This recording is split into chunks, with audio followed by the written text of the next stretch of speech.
Hello everyone, welcome back to our channel easy study. और हमारा M है आपकी पढ़ाई को बहुत बहुत बहुत आसान बनाना। वो कहते हैं ना, कंपटीशन में बैठना है तो एग्जाम को समझो और एग्जाम को समझना है तो कॉन्सेप्ट्स को। यहाँ आप कॉन्सेप्ट सीखेंगे ही नहीं बल्कि there will be questions and solve questions जिन्हें आप समझ के अपने कॉन्सेप्ट्स को और स्ट्रॉन्ग बना सकते हैं। तो चलिए शुरू करते हैं हमारे आज के टॉपिक 10th क्लास का चैप्टर 1 रियल नंबर से। लेकिन उससे पहले अगर आपको ऐसे कॉन्सेप्ट सीखना पसंद है तो सब्सक्राइब करें हमारे इजी स्टडी चैनल को। कॉन्सेप्ट समझ आए तो लाइक करें, दोस्तों के साथ कॉन्सेप्ट्स को शेयर करना ना भूलें और कमेंट करके हमें बताएं कि आपको नेक्स्ट वीडियो कौन से कॉन्सेप्ट पे चाहिए। Number system of writing to express number means in maths. Simple भाषा में अगर हम नंबर सिस्टम को डिफाइन करें तो नंबर्स को एक्सप्रेस करने के सिंपल सिस्टम को हम कहते हैं नंबर सिस्टम। और इन नंबर सिस्टम में आ जाते हैं हमारे real numbers and imaginary number. जैसा हमें नाम से ही पता चल रहा है, रियल नंबर मीन्स सच्ची के number, means they exist in real life. Imaginary numbers क्या होते हैं? They do not exist in real life. तो हमारे रियल नंबर के अंदर आ जाते हैं हमारे रैशनल नंबर, इरैशनल नंबर। अब अगेन रैशनल नंबर्स के अंदर हम लिख सकते हैं अपने इंटीजर्स को। इंटीजर्स के अंदर आ जाते हैं हमारे होल नंबर, होल नंबर के अंदर आ जाते हैं हमारे नेचुरल नंबर, और नेचुरल नंबर में आ जाते हैं हमारे prime number and composite number. तो अगर आपको rational number, irrational number, integers, whole numbers, natural number, prime number या कॉम्पोजिट नंबर के कॉन्सेप्ट्स में कोई भी डाउट है तो आप हमारे मैथ 1 के लेक्चर रिकॉलिंग नंबर को जाके देख सकते हैं। उसमें हमने इन डिटेल हर एक नंबर को विद एग्जाम्पल एंड क्वेश्चंस समझाया है। समझते हैं ओशियन ऑफ रियल नंबर्स को, जिसमें हमारे rational number, integers, whole number, natural number और इरैशनल नंबर एक छोटी छोटी नदियां हैं। अब इसे समझने के लिए मैं आपको एक सिंपल सा एग्जाम्पल देती हूँ। सपोज कर लीजिए 100। तो आप मुझे बताइए कि क्या एक 100 एक नेचुरल नंबर है? Yes, true. क्या 100 एक होल नंबर है? Yes, true. क्या 100 एक इंटीजर है? Yes, true, it's a positive integer. क्या 100 एक नेचुरल रैशनल नंबर है? यस, 100 को हम लिख सकते हैं 100/1, जिसमें हमारा p/q में q 0 नहीं है, तो ये आ गया हमारा रैशनल नंबर की कैटेगरी में। बट अगर मैं सेम एग्जाम्पल लेके इसको रिवर्स कर दूं, लाइक अगर मैं लिख दूं 1/100, ये एक रैशनल नंबर हो गया जिसमें हमारा q मीन्स p/q 0 नहीं है। इसका इक्विवेलेंट फॉर्म क्या हो जाएगा बच्चों? 0.01। देखिए इसका डेसिमल एक्सपेंशन रुक गया, तो ये आ गया हमारे रैशनल नंबर में।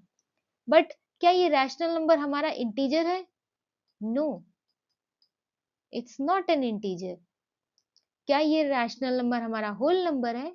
नो, ये हमारा होल नंबर नहीं है। क्या ये एक counting number means natural number है? नो। तो इसी तरह से, तो आपको इससे क्या समझ आया बच्चों?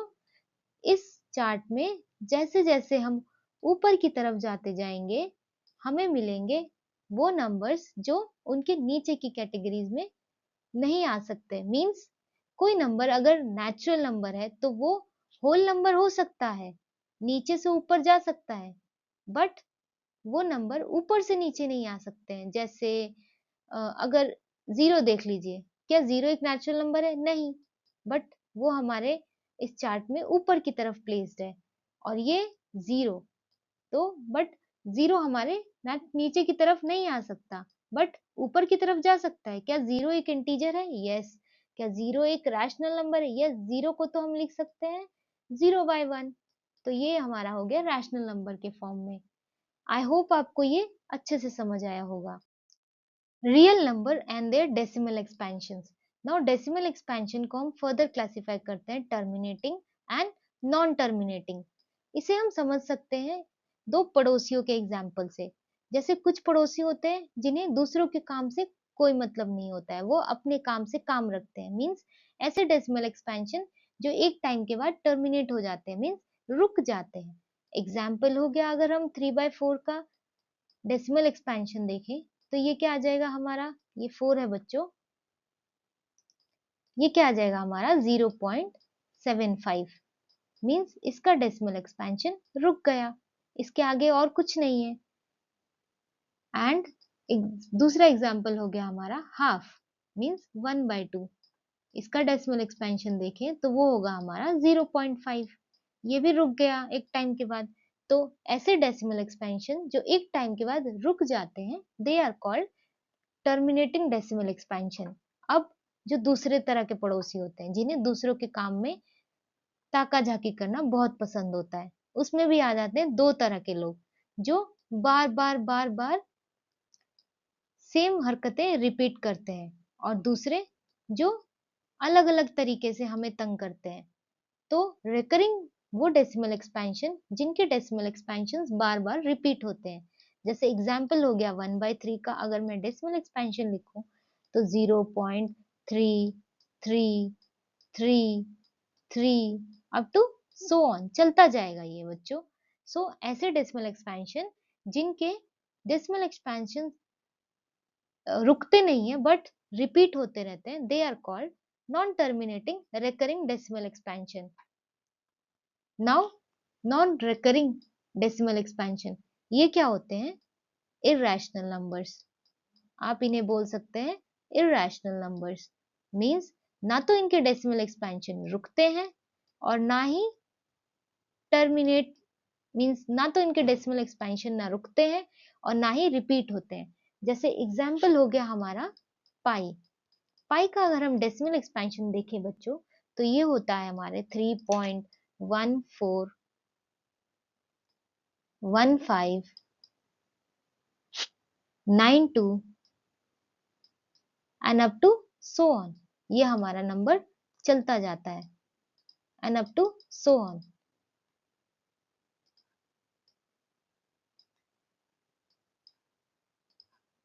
92 and up to so on. तो ये डेसिमल एक्सपेंशन हमारा रुका नहीं, ना ही रिपीट होता है। अगर ये नंबर ऐसे होता 3.141414 तो हम इसे रख सकते थे रेकरिंग के केस में, बट ये इनका डेसिमल एक्सपेंशन ना ही रुक रहा है ना ही रिपीट हो रहा है, तो ये आ जाते हैं हमारे non recurring non terminating decimal expansion के फॉर्म में। Now quickly let's understand the difference between factors and multiples. As we know that factor is a number that divides another number and exactly leaving no remainder. Example like 8. 8 के factors क्या क्या होंगे? 8 1 2 4 and 8, ये हो गए हमारे 8 के factors. But अगर मैं 8 के मल्टीपल्स निकालने जाऊं तो वो क्या हो सकते हैं हमारे 8, वो क्या हो सकते हैं हमारे 8 16 24 40, means they are greater than the original number और इक्वल, एंड यहाँ पे हमारे factors they are less than the original number और equal.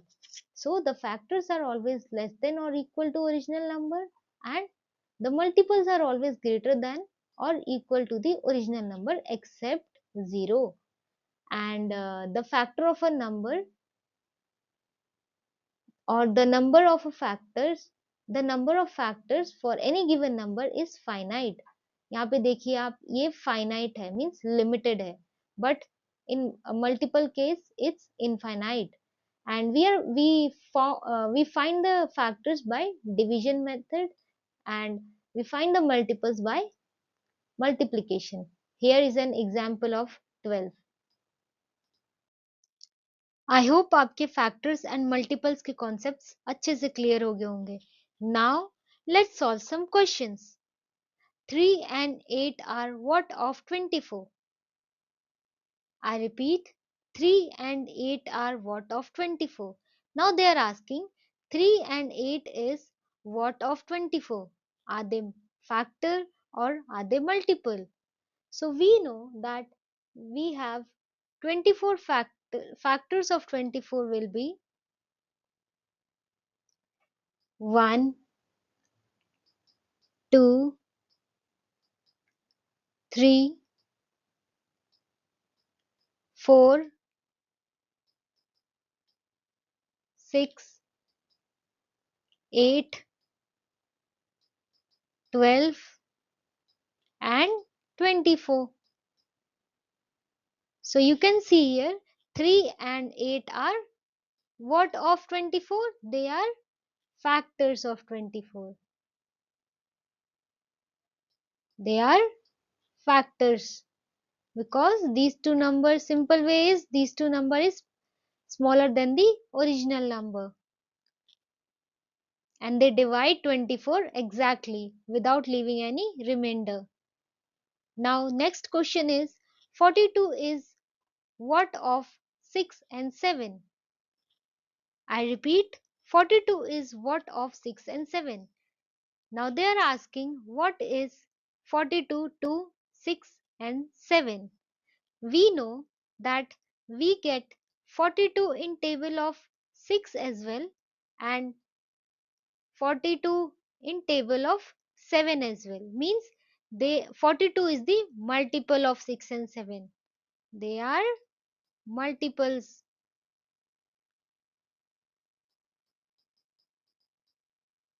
They are multiple of 6 and 7. So our next question is we have to identify a number that are both a factor of 9 that is both a factor of 90 and a multiple of 9. Now tell me what are the factors of 90? So we have 1, 2, 3, 5, 6, 9, 10, 15, 18, 30, 45 and 90. Means 90 के ये सारे factors हो गए कैसे means they all will divide 90 without leaving any remainder. Now we have to find out the number which is a factor of 90 and multiple of 9. So 9 के multiples क्या हो जाएंगे हमारे 9, 18, 27 and so on. So ऐसे कौन से number हैं जो हमारे 90 के भी फैक्टर होंगे और 9 के भी मल्टीपल होंगे. सो हमें पता है multiple of 9 will be greater than और इक्वल टू 9. सो हम डायरेक्टली 9 से स्टार्ट करते हैं. सो क्या 9 हमारा 90 का फैक्टर है? Yes. So 9 will be one of the number. Next is अगर हम 10 को देखें, no, 10 is not a multiple of 9. क्या 15 हमारा 9 का मल्टीपल है? नो. क्या 18 हमारा 9 का मल्टीपल है? Yes, true. तो सेकंड नंबर हमारा आ गया 18. क्या 30 हमारा 9 का मल्टीपल है? नो. क्या 45 हमारा 9 का मल्टीपल है? Yes, true. क्या 90 हमारा 9 का मल्टीपल है? Yes, true. सो हमारे ऑप्शंस आ गए 9, 18, 45 and 90. So right answer will be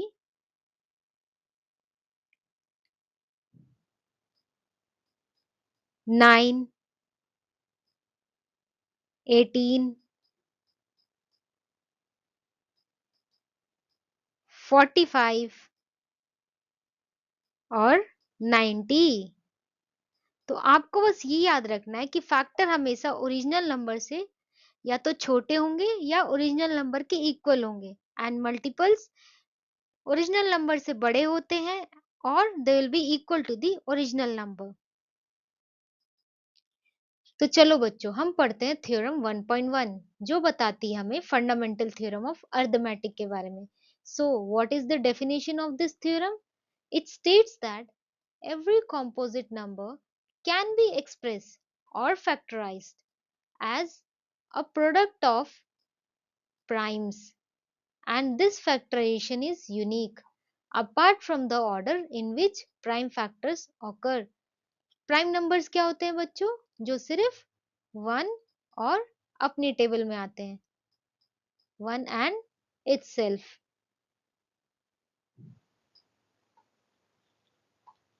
suppose हम एक एग्जांपल लेते हैं 42 का.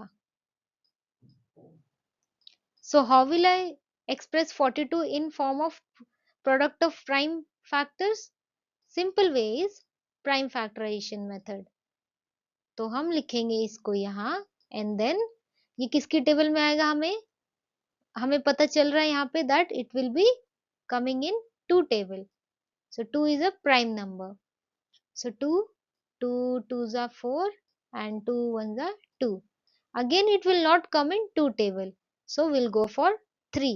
So क्या ये 3 की टेबल में आएगा? Yes. 3 times 7 will give 21. Now next number which 7 will, because 7 is also a prime number, तो यहाँ पे हम डायरेक्ट 7 लिख देंगे. अब हमारा एंड रिजल्ट 1 आ गया तो हम यहीं पे रुक जाएंगे. तो हम 42 को हमने कैसे एक्सप्रेस कर लिया? In the form of product of prime numbers. So this is the simple definition of fundamental theorem of arithmetic, and this factorization is unique. Means आप अगर आप 2, 3 और 7 को मल्टीप्लाई करो तो आपको कोई और कॉम्पोजिट नंबर नहीं मिल सकता. Means you will always get 42 when you multiply 2, 3 and 7. Suppose you rearrange this order, like you write 7 into 2 into 3, then also you will get 42. Or if you write 7 into 3 into 2, then also you will get 42. Now let's take another example to express this fundamental theorem of arithmetic more clear. So our next example is 20. So 20 को हमें prime factor के product में express करना है. So we'll do the prime factorization of 20. So we know कि 22 के table में आता है. 2 times 10 is 20. And then ये again 2 के टेबल में आएगा तो 2 times 5 is again 10, and then ये 5 की टेबल में आएगा, and then we are getting our end result as 1.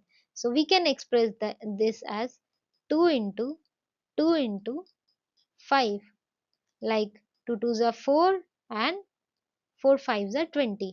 तो इसको हम कैसे लिख सकते हैं? दो बार आ रहा है ना, then we can write 2 to the power 2 into 5. So whenever you multiply 2 times 2 and multiply that number again with 5, you will always get 20. There is no chance that you get another number. So I hope this theorem is clear to you. Now let's study about what is HCF. So HCF of a given number is defined as the highest common factor among all the factors. तो जितने भी numbers के हमारे factors होंगे उसमें से सबसे highest common factor जो होगा वो होगा हमारा highest common factor. Suppose for an example मुझे दो नंबर दिए गए 12 एंड 18. अगर मैं इनके फैक्टर्स लिखूं तो 12 के फैक्टर्स क्या हो जाएंगे बच्चों? 1 2 3 4 6 और 12, यही होंगे करेक्ट. 18 के फैक्टर्स क्या हो जाएंगे बच्चों? 1 2 3 6 9 और 18. सो एज पर डेफिनेशन हमें पता है कि हमारा highest common factor is our HCF. So इसमें से हमारे कॉमन फैक्टर्स कौन कौन से बच्चों? 1 भी है, 2 भी है, 3 भी है और 6 भी है. बट 1, 2, 3 और 6 में से हाईएस्ट कौन सा है बच्चों हमारा? वो है हमारा 6. So 6 will be our HCF of 12 and 18. HCF of 12, 18 will be 6. इसको फाइंड आउट करने का सिंपल तरीका है प्राइम फैक्टराइजेशन मेथड. जैसे मैं 12 को एंड 18 को सिंपल फैक्टर्स में लिख लूं. 12 को क्या लिख देंगे हम? 2 and then 6 here and then 2 and then 3 here and then 3 1. 18 को क्या लिख सकते हैं हम? 2, 9 times 2 is 18, then 3 times 3 is 9, then 3 again 1. Now 12 will be written as 2 into 2 into 3 as per our fundamental theorem of arithmetic. Now 18, the composite number will be written as, इसको हम क्या लिख सकते हैं बच्चों? 2 into 3 into 3. तो अब हमें क्या करना है? दोनों के कॉमन टर्म्स को ढूंढ लेना है. तो यहाँ पर देखिए आप, दो तो 2 is coming 2 times but here 2 is coming only once. तो हमें यहाँ से 2 को सेलेक्ट कर लेना है. And then next common number कौन सा है हमारा? 3. दोनों एक एक बार आ रहा है. अब जो भी कॉमन नंबर्स है हमें सिंपली इनको मल्टीप्लाई कर देना है. जैसे मतलब 2 into 3. तो हमारा HCF क्या आ जाएगा बच्चों? वो आ जाएगा हमारा 6. तो आप देख सकते हैं इस मेथड से भी हमारा 6 आया एंड इस मेथड से भी हमारा HCF 6 आया. तो अब हम बात करते हैं LCM की, that is least common multiple. Common and multiple, that too least. Multiples क्या होते हैं? हमने आपको बताया था कि कोई भी नंबर्स को हम इंटीजर के साथ मल्टीप्लाई करते हैं then we get its multiples. So suppose for an example, what will be the LCM of 4, 6? Now tell me, what will be the LCM of, means we have to find out the least number, means कम से कम हमें वो number ढूंढना, छोटे से छोटा हमें वो number ढूंढना है जो 4 और 6 दोनों के मल्टीपल्स में आ जाए. तो हम पहले 4 के मल्टीपल्स लिख लेते हैं. वो क्या होंगे हमारे? 4 के मल्टीपल हो जाएंगे, जैसे 4 times 1 4, 4 times 4 times 2 8, 4 times 3 12, 4 times 4 16, 4 times 5 20 and so on, up to ये चलते जाएंगे. और अगर मैं 6 के मल्टीपल्स लिख लूं तो वो आ जाएंगे हमारे 6 time 1 6, 6 time 2 12, 6 time 3 18, 6 time 4 24 and up to so on. तो अब आप मुझे बताइए इसमें हमारा लीस्ट कॉमन मल्टीपल कौन सा है? सबसे छोटा मल्टीपल जो दोनों के टेबल में आता है, तो वो है हमारा 12. तो हमारा एलसीएम हो जाएगा 12. और अगर हम इसको दूसरे मेथड से निकालना चाहें जो कि ज्यादा आसान है, वो है हमारा just for suppose L C prime factorisation method. तो बच्चों आपको जो भी नंबर दिया है, जो भी जिसका आपको एलसीएम निकालना है, आप उसे यहाँ लिखिए 4 6, और अगर कोई और नंबर दिया गया तो इन्हें कंटिन्यूटी में लिखिए. अब इनके प्राइम नंबर से इनको डिवाइड करते जाइए. लाइक ये दोनों टू की या एक भी अगर किसी की प्राइम में नंबर में आ रहा है तो वो हमें लिख के यहाँ डिवाइड करना है. 2 2 2 जा 2 2 2 times 2 is 4 and 3 times 2 is 6 and then यहाँ पे एक 2 है ना, we'll multiply it again. 1 times 2 is 2 and then it will be nothing, like 3 2 के टेबल में नहीं आता है and then we'll write for 3. We have to continue this until in the end we get all the number as 1 comma 1 comma 1. So अब हमारे LCM को हम लिख सकते हैं LCM of 4 comma 6 is 2 into 2 into 3, that is 2 times 4 and 4 times 3 is 12. So you can see you are getting the same answer both the ways. तो हमने पढ़ा HCF एंड LCM के बारे में। अब क्विकली रिवाइज कर लेते हैं कि what is HCF and LCM and their difference. So HCF stands for highest common factor and LCM stands for least common multiple. और हमें पता है the largest shared number that divides into the given number perfectly is our HCF. Perfectly means remainder will be 0. और LCM क्या होते हैं बच्चों? It is the smallest shared number that the given number divides into perfectly. अब HCF is always smaller than or equal to smallest input number, but LCM is always larger than or equal to largest input number. Again, same like factor, HCF is related to finding divisors, or we find it by division. But LCM, it is always related to finding products, and we find it by multiplication. Example here is, अगर हम HCF of 4 और 6 का निकालना चाहें तो 4 के factors क्या हो गए बच्चों? 1, 2 एंड 4। एंड 6 के फैक्टर क्या हो गए बच्चों? 1, 2, 3 एंड 6। तो हमारा इन दोनों में से सबसे हाईएस्ट कॉमन फैक्टर कौन सा है बच्चों? 2। तो 4 और 6 का HCF क्या हो गया हमारा? 2। बट अगर हम इनके LCM की बात करें तो मल्टीपल्स ऑफ 4 में क्या आ जाएंगे हमारे? 4, 8, 12, 16 and up to so on. This series will continue and multiple of 6 will be 6, 12, 18, 24. अब हम बात करते हैं इनके LCM की। तो आपको इनके मल्टीपल्स में सबसे लीस्ट कॉमन मल्टीपल कौन सा दिख रहा है बच्चों? यहाँ पे हम देख सकते हैं हमारा 12 जो है वो इन दोनों में कॉमन है। सो हमारा LCM 4 और 6 का हो गया 12। अब हम पढ़ते हैं इनकी very very very important property को, जो है for any two positive integers a and b, HCF of a comma b and LCM of a comma b, their product is always equal to product of the given number. Example is, हम 4 और 6 का ही example ले लेते हैं।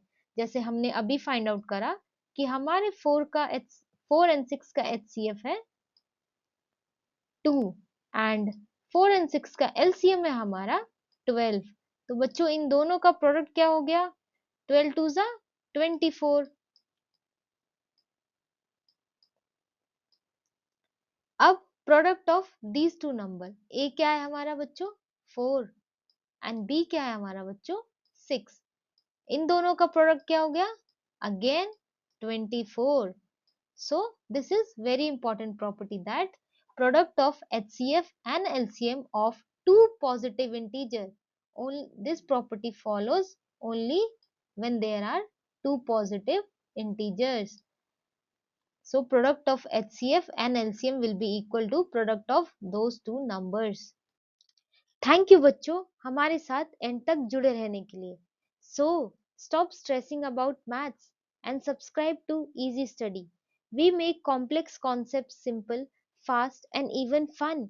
अगर आपको concepts का ये वीडियो पसंद आया तो सब्सक्राइब करें इजी स्टडी चैनल को, कॉन्सेप्ट्स के वीडियो को लाइक करें, अपने दोस्तों के साथ शेयर जरूर करें और कमेंट करके हमें बताएं कि आपको नेक्स्ट वीडियो कौन से कॉन्सेप्ट्स के ऊपर चाहिए। तो तब तक जुड़े रहें, सीखते रहें। Bye bye.